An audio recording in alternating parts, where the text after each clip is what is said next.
ang nag-deliver papunta sa bahay nila Pangulong Bongbong Marcos at Speaker Martin Romualdez mag-insert o magpasok ng 100 billion worth of projects sa BICAM.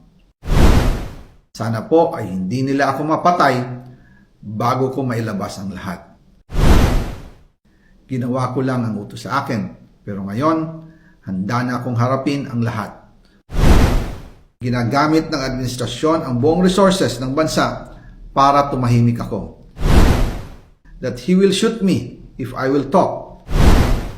Gagamitin ako bilang panakipbutas sa kanilang kampanya laban sa korupsyon.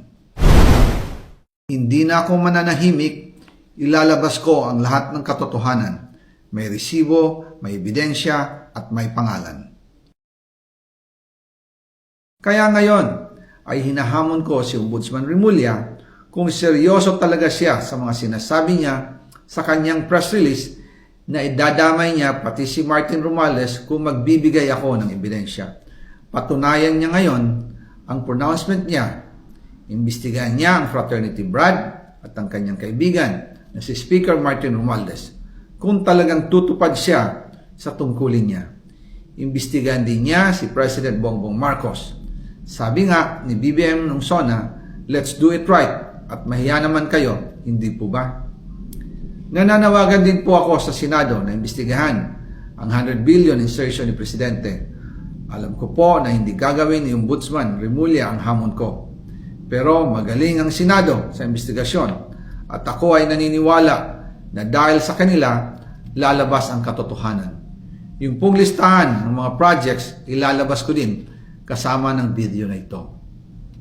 Dahil dito, mas lalong darami ang ipa-file na kaso sa akin.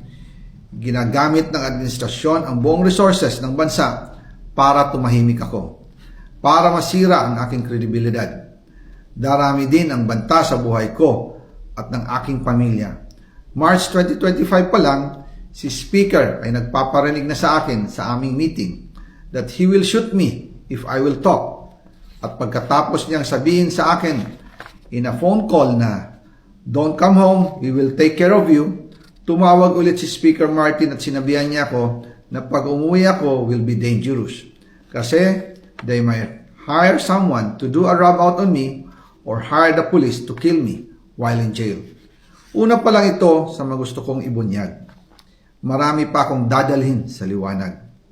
Isa na dito ay yung kay Henry Alcantara, ang DPWH boys, ang sinasabi nilang halaga sa ICI ay 21 billion. Hindi po totoo yan. Ang totoong numero ay 56 billion pesos at yung pong halaga na yan ay kay Pangulong Bongbong Marcos at Martin Romualdez na punta lahat. Ilalabas ko po ang buong detalye sa darating na mga araw. Kaunting pasensya pa po. Sana po ay hindi nila ako mapatay bago ko mailabas ang lahat.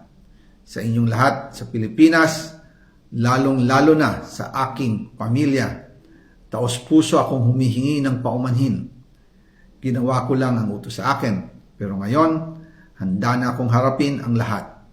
Uulitin ko po, yung pong pera, wala pong napunta sa akin. Dumaan lang po ang pera sa akin para i-deliver kay Speaker Martin Romualdez at Pangulong Marcos. Salamat sa inyong pag-unawa.